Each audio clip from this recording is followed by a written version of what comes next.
करमपुर में चोरन जो आज़ार घटण बजाय वधण लगो। शहरी अदम तहफ़ुज़ जो शिकार। SSP कश्मीर कंदकोट अमजद अमन शेख खां करमपुर में वधंदड़ बदअमनी जो नोटिस वठण जो मुतालबो।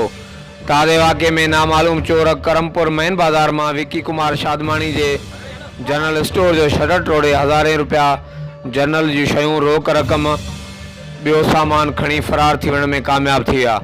मुतासर धुर पारां थाने ते पहुची पुलिस के वाक़े जो इतला ॾिनो। करमपुर पुलिस रिवायती सुस्ती जो मुज़ाहिरो कंदे 3 कलाक देर से वाक़े वारे हंधि पहुती।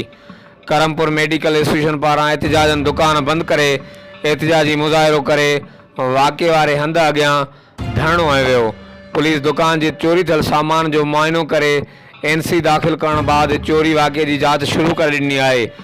बे तरफ़ शहरनि दाईंदे चयो त करमपुर पुलिस शहरनि जे जान व माल जो तहफ़ुज़ करण में नाकाम थी वई आहे। शहर जा चौकीदार हथ वठी शहर में चोरियूं कराइनि था।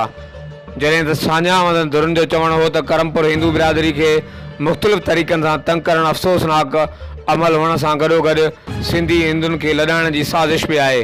हुननि जो वधीक चवणु हो त हिंदुनि जे लड़ण सां शहर ऐं इलाइक़े जो कारोबार तबाह थींदो।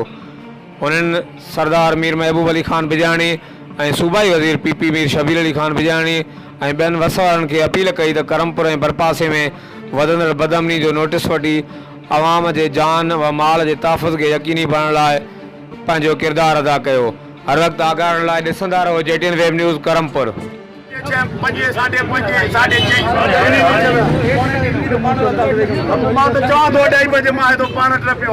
सुनील मेडिकल खुलियल कोई एमरजेंसी वारो आयुसि उन ग़रीब खे दवाऊं ॾे बीठो कंहिं घरों सॾु पए चौकीदार त माना अचनि ई नथा न ज़ाहिर आहे पहिरियों अचनि था पोइ अचनि था इहा त सिधी ॻाल्हि आहे न यार। भला चौकीदार 5 बजे दर वालो जो आहे खड़को थींदो ॿुधंदो टुकींदो न बस होटल खुलंदा नी।